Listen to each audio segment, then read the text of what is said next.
Good morning, afternoon, or evening for you listener out there. Selamat datang di Plato, Patreon Late Night Talk yang dipersembahkan oleh Himpunan Mahasiswa Program Studi PWK Patreon dari Universitas Pradita Sumarekon Serpong. And we are your host, ada gue Santi dan temen gue Rana. And thank you for making us a part of your week. So, we are here to educate, inform, and inspire all of you listener terkait dunia perencanaan kota. Dan karena ini podcast yang dibuat oleh a bunch of student, mahasiswa-mahasiswa aktif yang penuh dengan tantangan dan rintangan dalam dunia perkuliahan, tentunya nanti episode-episode yang akan datang itu akan ada terkait dengan kehidupan mahasiswa lainnya. So, stay tuned for that's gonna come more. Nah, hari ini kita udah ada kedatangan bintang tamu spesial malam ini yang paling spesial lah ya, paling ganteng, paling terbaik ya Ti.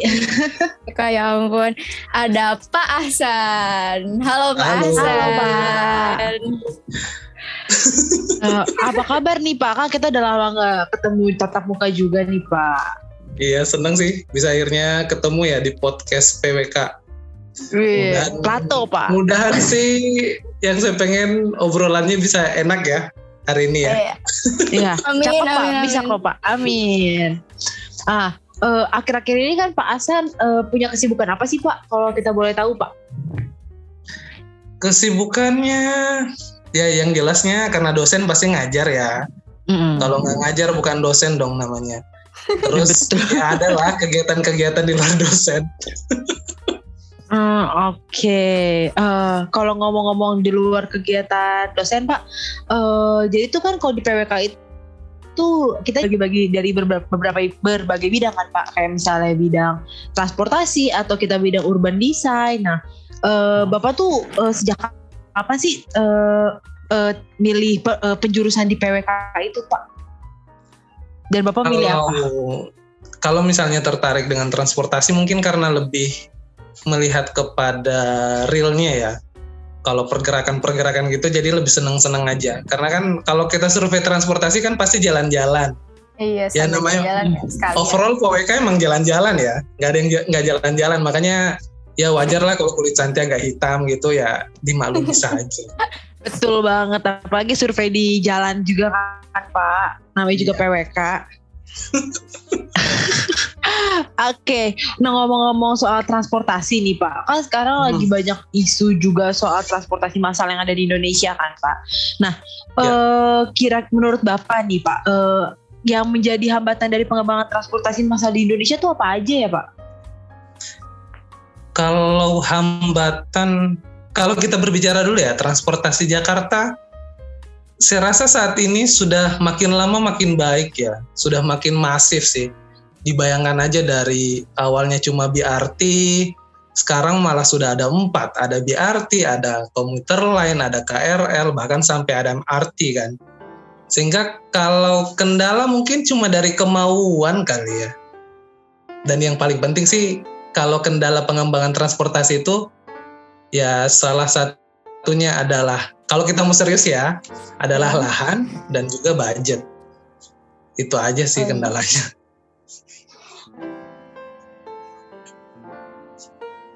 Oke, emang kalau kenapa kendala lahan dan apa satu lagi tadi Pak? Budget. Nah, kenapa itu Pak? Coba bisa dijelasin nggak Pak? Oh, soalnya gini nih, kalau misalnya pengembangan transportasi massal itu kan yang ditunggu sebenarnya adalah pasarnya, ya kan? Pasarnya. Kalau misalnya kota sudah berkembang besar, tentu pasarnya kan berarti sudah ada. Yang terkendala adalah pembangunan infrastrukturnya. Makanya tadi saya bilang lahan, karena harus menyediakan lahan, pembebasan lahan untuk haltenya, pembebasan lahan untuk jalurnya. Nah itu kan sebuah challenge ya. Apalagi pengembangannya itu kan nggak lama. Kalau saya ambil contoh semacam kayak MRT kita kembangkan setahu saya itu baru mulai marak lagi di tahun 2005 ke atas, zamannya Sutioso. Iya, Lalu benar. baru dilakukan kajian pada zamannya Fauzi Bowo. Baru bisa dibangun pada zamannya Jokowi dan diresmikan pada zamannya Anies. Bayangkan ada 4 gubernur yang dilewati untuk sampai kepada tahap satunya MRT. Itu kan berarti panjang kan, dan waktunya itu nggak lama. Dan bayangkan dalam jangka waktu 5 tahun itu perkembangan kota Jabodetabek udah seperti apa, yang mungkin dulu kita belum dengar kota Tangerang bergabung dengan Jakarta, sekarang kan udah bergabung. Yang dulu KRL belum sampai Rangkas Bitung, ternyata sudah sampai Rangkas Bitung. Kayak gitu kan. Ingat Santi, saya jadi ingat Rangkas Bitung. Iya, Pak. Saya kan putri Rangkas Bitung ya, Pak. Oh gitu ya. Oke. Berarti Pak, transportasi massal itu berperan penting ya Pak bagi sebuah wilayah itu sendiri gitu. Iya, penting. Kalau menurut saya sih transportasi massal itu penting ya, apalagi kota semakin lama itu kan penduduknya kan semakin banyak. Bayangkan aja kayak kota Tokyo, berapa jumlah penduduknya sekarang. Apalagi kalau kita lihat Jakarta kan orang yang bekerja di kota Jakarta sendiri sudah berapa banyak, dan mereka rata-rata tinggalnya bukan di Jakarta, tapi di daerah suburban seperti Depok, Tangerang, bahkan sampai ada sekarang kan sudah lebih jauh lagi kan dari kota Tangerang sampai Cikupa. Iya kan? Betul. Ya, saya nggak berhitung di sini, San. Jadi Dia udah siap-siap mendengarkan sampai hitung nih, Cikupa Pak. maksud saya. Dulu yang namanya komuter itu cuma sampai Bekasi. Sekarang sudah sampai Cikarang. Jadi bisa dibayangkan banyak orang yang ke Jakarta. Kalau semuanya pakai mobil pribadi, pakai motor pribadi, yaitu jalan mau sampai apa?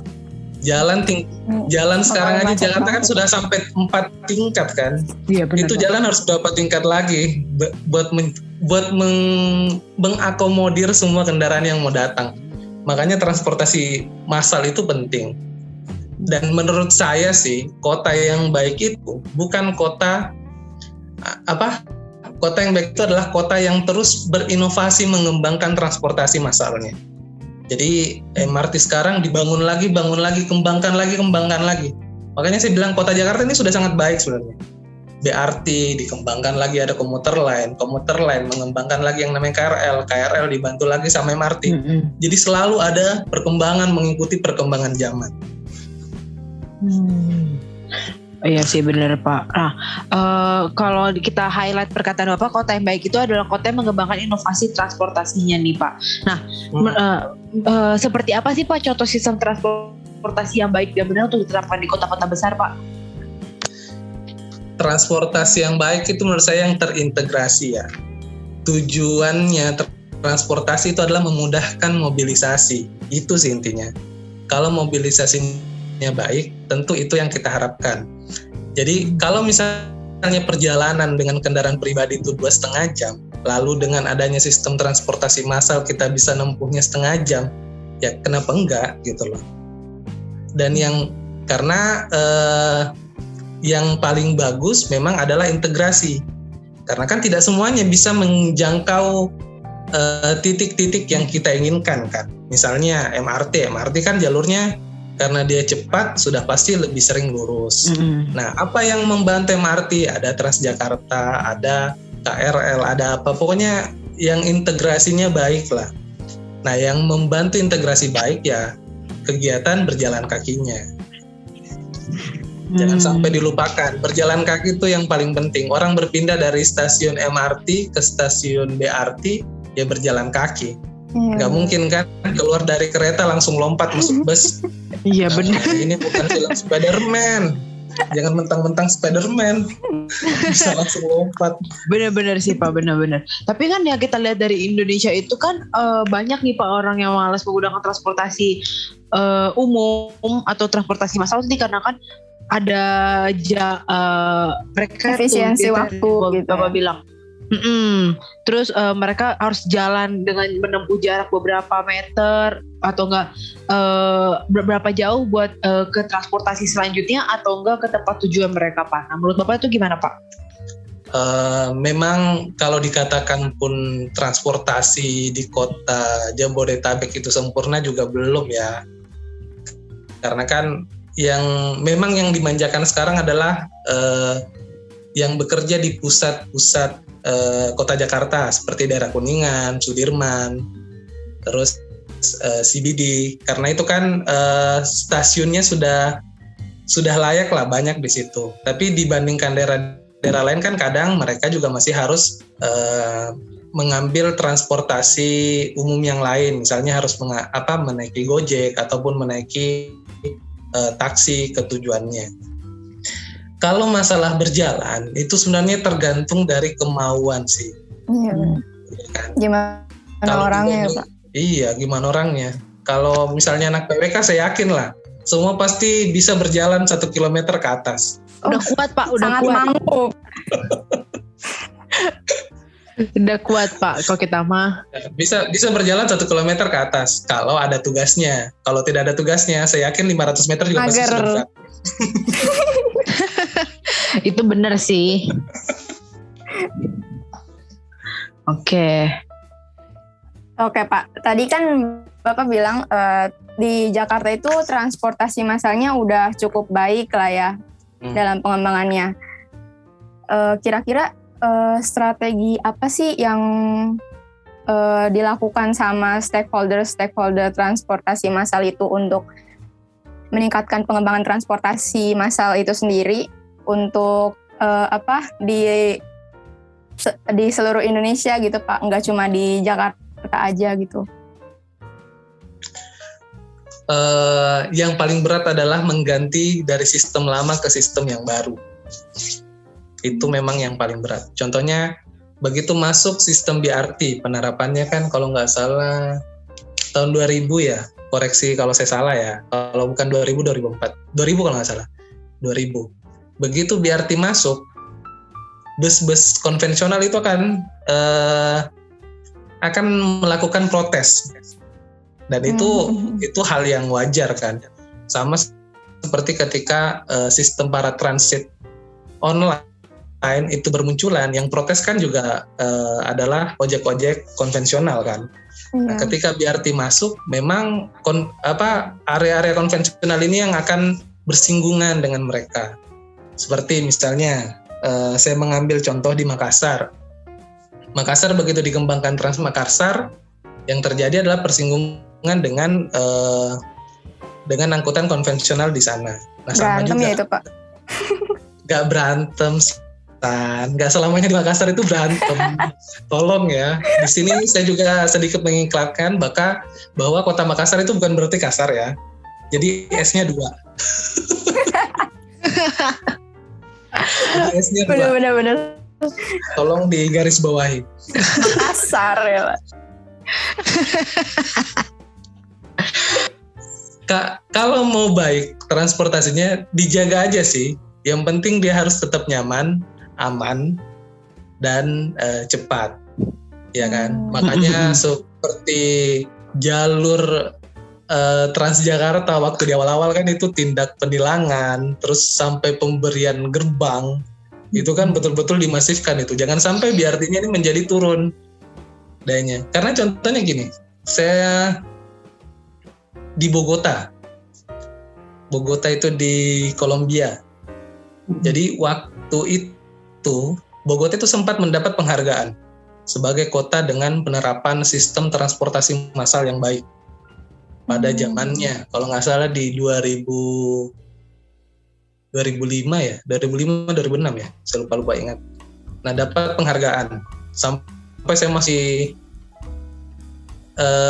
sampai 2008 saya masih kuliah itu masih disebut itu bahwa Bogota transportasi umumnya baik. Nah, saya nggak tahu kenapa tiba-tiba 2012 mulai bermunculan protes, mulai bermunculan isu-isu bahwa angkutan ini sudah tidak nyaman, antriannya sudah panjang, orang di dalam bus itu sudah desak-desakan seperti sarden. Lalu sampai 2016 akhirnya yang berkembang adalah transportasi pribadi lagi, kayak gitu. Makanya saya bilang kenapa Jakarta, saya bilang Jakarta itu sudah lumayan lah ya perkembangannya, karena tidak stagnan Transjakarta sampai kolaps baru bangun lagi. Jadi Transjakarta begitu antriannya sudah panjang, ada KRL. Begitu KRL juga sudah berjalan, ada MRT. Ya kan? Jadi apa ya istilahnya ya, orang mulai dirangsang lagi gitu loh untuk menggunakan transportasi umum. Dan saya rasa banyak juga kawan-kawan saya yang tinggal di area suburban dan bekerja di Jakarta juga memang memanfaatkan transportasi umum. Misalnya dia dari rumahnya naik motor sampai stasiun komuter line naik komuter line sampai turun di stasiun tertentu di Jakarta, lalu naik BRT ke kantornya. Dan itu juga banyak. Dan saya rasa itu sudah menjadi sebuah momen yang baik dalam kita menata transportasi. Ya kalau Jakarta udah bisa, ya pasti kota-kota lain juga bisa sih sebenarnya. Betul Pak. Terus saya sempat pernah dengar si Pak Ade bilang kalau kereta itu tuh lebih bagus daripada sistem BRT. Nah, tapi menurut penelitian Harvard justru BRT itu justru malah lebih baik Pak. Nah, menurut Bapak tuh gimana Pak? Kalau bus, kelebihannya memang karena dia bisa menjangkau lebih banyak dan dia lebih fleksibel. Kalau ini saya seperti kuliah lagi kayaknya. Bukan kuliah, seperti ngajar. USKS ya Pak? Ini 3 deh Pak. 3, berarti nanti di akhir ada tugas ya? Ya Allah. Nilai tambahan ya abis itu ya? Kalau bus memang dia lebih fleksibel dibandingkan kereta. Karena contohnya gini, BRT itu bisa kemana-mana sih sebenarnya, ya kan? Karena kondisi jalan kan, yang pasti berkembang paling awal kan jalan kan, jaringan jalan itu udah kemana-mana. Sehingga ketika pengembangan bus dan bisa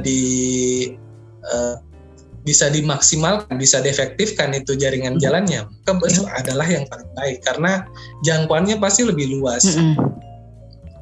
Makanya kalau dibandingkan kereta, untuk efektivitas mobilitas warga di dalam kota, ya pasti buslah lebih baik. Makanya angkutan bus itu tidak bisa dilupakan. Sebaik apapun angkutan kereta itu bisa dikembangkan ya, masih tetap membutuhkan angkutan bus. Benar. Oke. Lalu nih Pak, buat pertanyaan selanjutnya nih Pak. Bentar Pak. Oke. Nah, dari sisi masyarakat, apa andil yang bisa dilakukan untuk pengembangan dan peningkatan transportasi di Indonesia Pak? Kan tadi udah ngebahas soal lebih efisiensi BRT dibanding kereta ya. Nah, menurut Bapak gimana tuh Pak?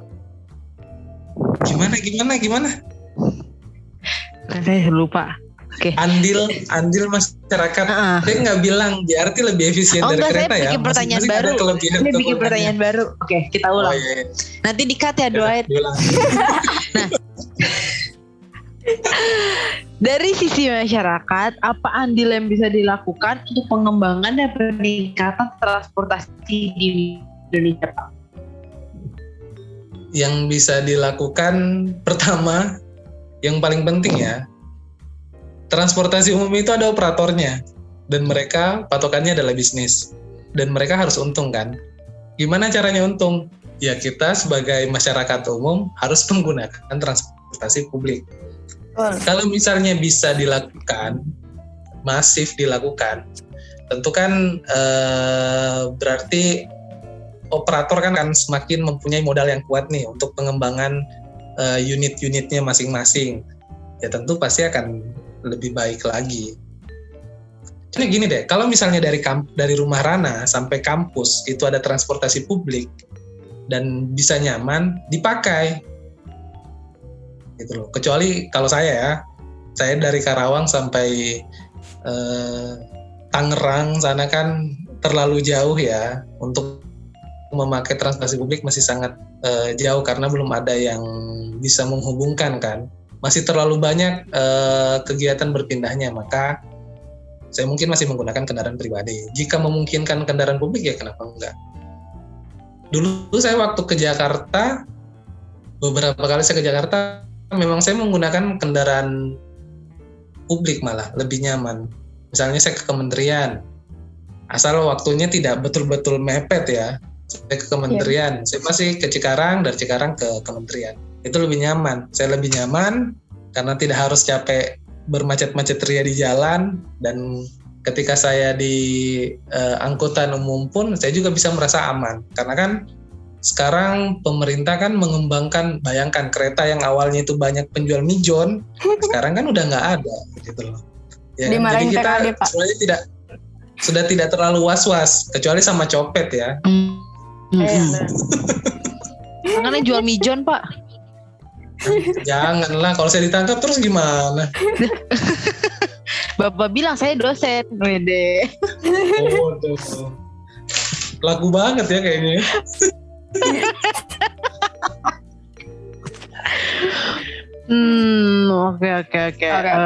Oke. Bisa dilanjutin Mas Santi? Iya, selanjutnya ini tadi kan Bapak bilang di Bogota itu transportasinya dulu itu terbaik ya Pak. Waktu Bapak 2008 pun masih dikatakan mempunyai transportasi massal terbaik. Nah, kalau misalnya tahun-tahun sekarang tuh ya Pak yang terbaru, menurut Bapak itu transportasi massal terbaik itu ada di kota mana sih Pak yang bisa diterapkan juga gitu untuk di Indonesia? Bisa dibilang best praktik lah Pak gitu. Kalau terbaik kan relatif ya setiap orang. Iya. Kalau menurut saya sih, iya itu kan selera. Iya menurut Bapak ini ya. Menurut saya ya, terbaik yang bagus sih, kalau saya rasa London bagus. Terus di Munich, Jerman juga bagus. Terus di Tokyo juga bagus. Oh, nyebut bagus doang apa gimana? Oh iya, kenapa? Iya, bagus. Kenapa saya bilang bagus? Karena mungkin mereka sudah masif ya. Kalau misalnya di London karena ya London tahulah kota tua dengan jaringan kereta yang sudah sangat jaringannya sudah betul-betul mengular ya. Lalu Tokyo kan siapa yang tidak kenal dengan jaringan keretanya yang begitu lengkap kan. Mau dari daerah mana sampai daerah mana itu pasti stasiunnya juga ada. Lalu perjalanan juga dilayani dengan baik. Makanya kalau bisa diterapkan, semua saya rasa bisa diterapkan sih. Itu cuma dari kemauan aja. Kalau dari London karena sistem keretanya bagus, sistem busnya juga bagus. Kalau kalian lihat di sana busnya itu banyak. Seperti layaknya di saya nggak tahu kalau di Hong Kong karena saya baru coba jaringan keretanya doang.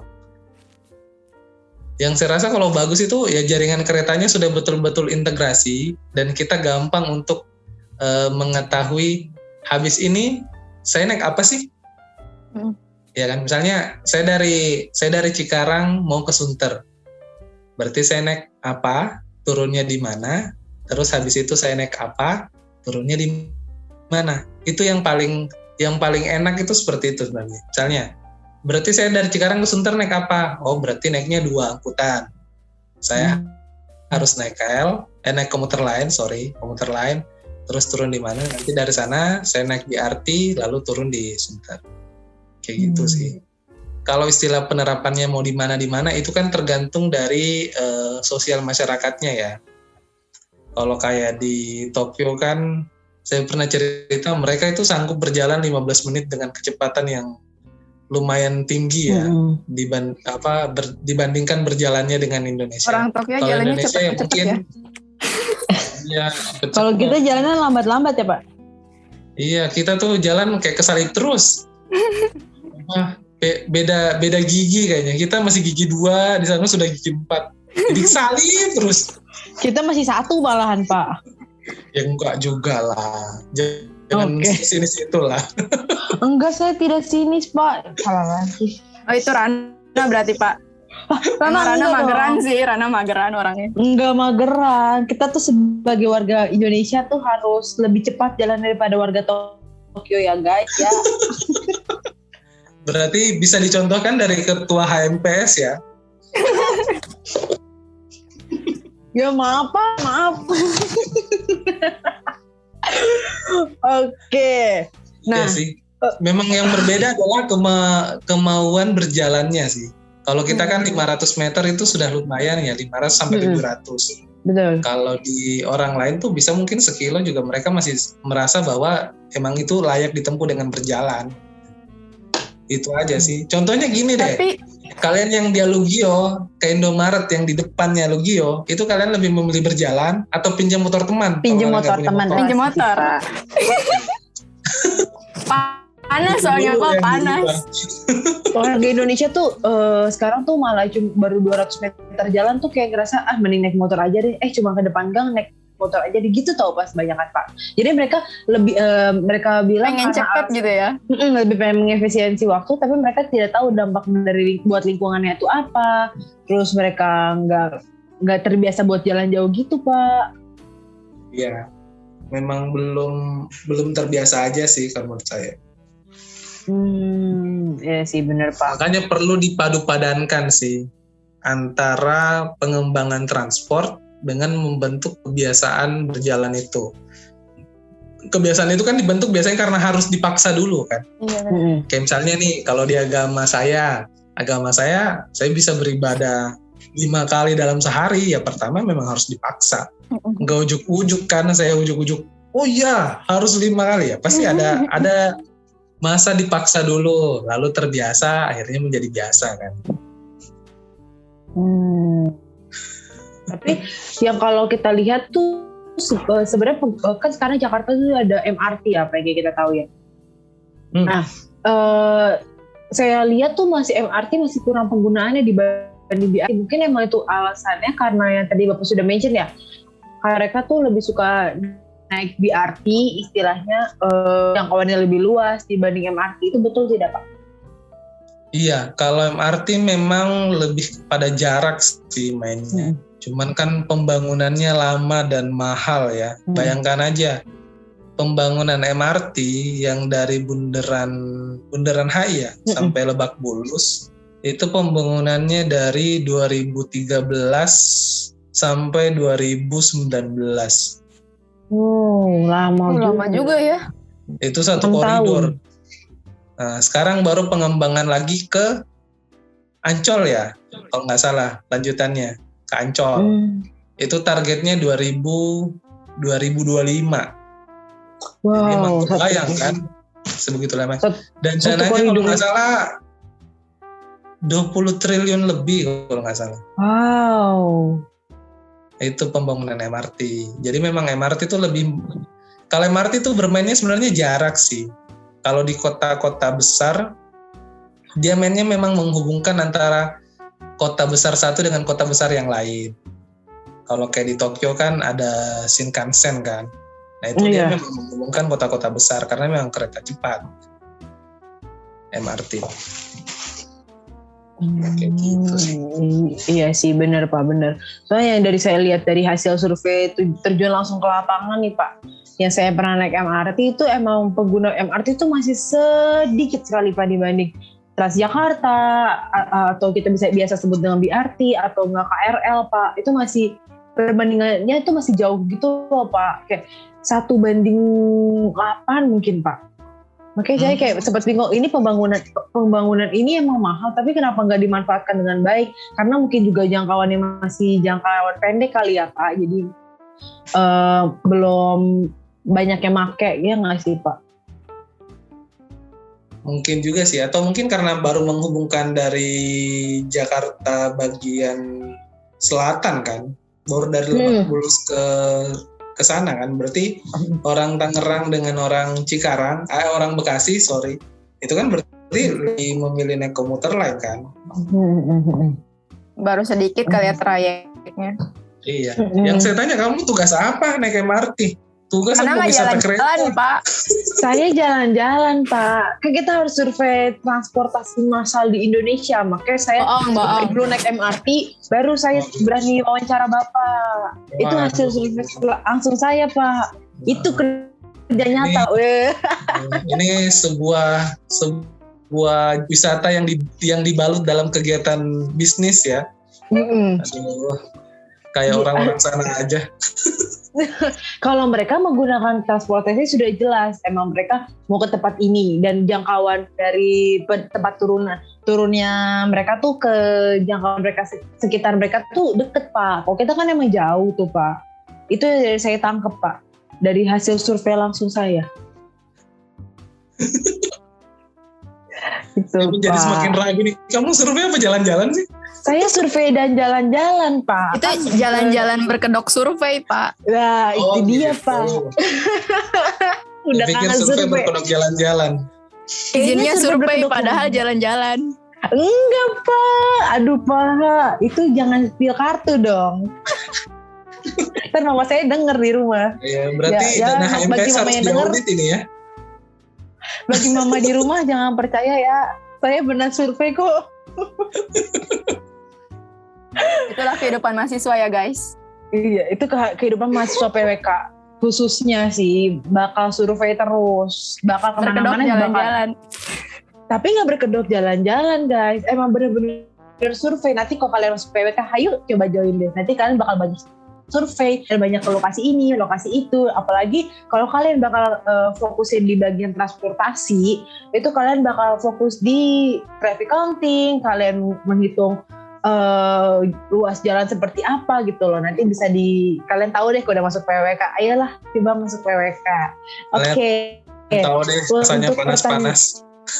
Iya panas-panas. Pengalaman di banget. Jalan Gede, di tengah-tengah, ya Allah. Itu di tengah-tengah.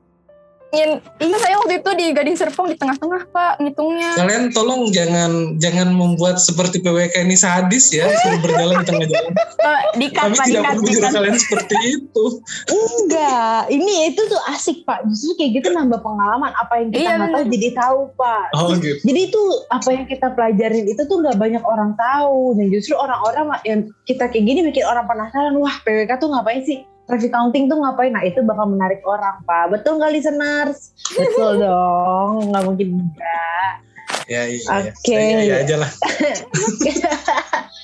Aduh, oke. Ini the last question, last but not least ya. Oke.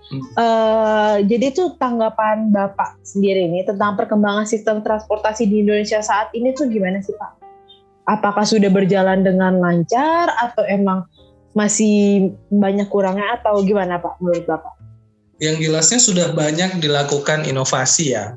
Dari sistem transportasinya, lalu tidak hanya berfokus di transportasi saja ya, misalnya pengembangan jalur sepeda, lalu pemasifan trotoar bagi pejalan kaki, penambahan fasilitas. Nah itu saya rasa sudah sangat baik sih.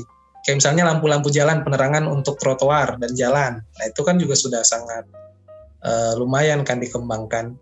Nah yang bisa diharapkan adalah mudah-mudahan ini bisa diduplikasi di kota-kota yang lain. Jangan hanya Jabodetabek. Karena kan betul. Kota yang mengalami aglomerasi di Indonesia kan tidak hanya Jakarta dan sekitarnya kan. Ada Semarang, ada Surabaya, ada Medan, ada Makassar. Nah ini yang sebenarnya bisa ditiru. Jadi jangan menunggu sampai betul-betul. Memang sih tantangannya adalah ketika dikembangkan pada saat pasarnya itu masih sedikit, memang pasti harus ada subsidi. Harus ada subsidi dari pemerintah ya. Tapi apapun itu, ya sebagai kota yang baik adalah kota yang bisa memfasilitasi mobilisasi warganya menurut saya. Karena tidak ada orang yang tidak mungkin bergerak dan tidak ada barang yang tidak mungkin berpindah. Iya kan? Bagaimana kamu makan kalau ikan dari pantai nggak sampai di kota gitu kan? Iya benar Pak. Dimakanin online yang bisa Pak. Iya. Bagaimana Santi mau jadi orang kota kalau tidak pindah dari Rangkas Bitung ke Jakarta? Iya. Gimana saya bisa ke kota kalau nggak ada transportasi massal? Asik. Tanpa transportasi massal kita nggak ada apa-apanya sih. Betul nggak Pak? Tanpa transportasi sih kita nggak ada apa-apanya. Iya. Betul. Jalan kaki nyampe ke Jakarta saya Pak. Oh bisa aja kan? kan itu olahraga itu juga bagus mengurangi polusi, terus juga ya olahraga gitu sih. Oke, Ya, berarti mengurangi polusi asap ya, tapi polusi bau kan belum tentu. Nah, itu dia Pak. Ya Allah. Itu yang jadi permasalahan baru dari transportasi. Ya, oke, berarti emang menurut Bapak itu transportasi yang baik itu kota yang baik itu adalah saya ulang lagi, kota yang baik adalah kota yang berani mengembangkan inovasinya dan transportasi yang baik itu adalah transportasi yang bisa menjangkau segalanya, betul tidak Pak? Iya.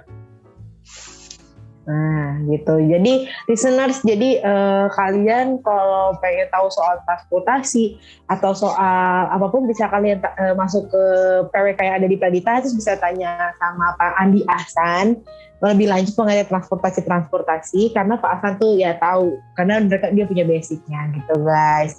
Oke, udah nggak sadar udah di akhir penghujung acara. Oh, udah ya? Yes, iya dong Pak. Bapak mau diperpanjang lagi? Ayo kita buat. Nggak kerasa ya Pak? Nggak kerasa juga. Udah jam 11 guys di sini. Emang bener-bener plato Patreon Late Night Talk banyak banget sih guys. Nah kata-kata terakhir Pak Hasan nih untuk para listeners nih. Apa nih Pak? Kata-kata terakhir gak tuh? Ya untuk terakhir sebelum kita tutup. Waduh, maksud saya sebelum kita tutup kata terakhir. Bukan itu maksud saya Pak. Jadi sebelum kata-kata mutiara ya. Kata-kata mutiara apa Pak dari Bapak mengenai transportasi di Indonesia atau enggak untuk para listeners yang lagi denger podcast kita nih Pak? Ya karena ini banyakkan rekan mahasiswa ya. Jadi layaknya kota yang terus berkembang, berarti layaknya kalian yang harus terus belajar. Dan layaknya kami yang harus terus berinovasi, mengembangkan seluruh ide dan gagasan agar kota itu menjadi lebih baik dan lebih memanusiakan manusia. Itu sih yang saya harapkan. Oke, good. Hidup Pak Hasan. Hidup Pak Hasan. Oke, listener. Ini nomor 1.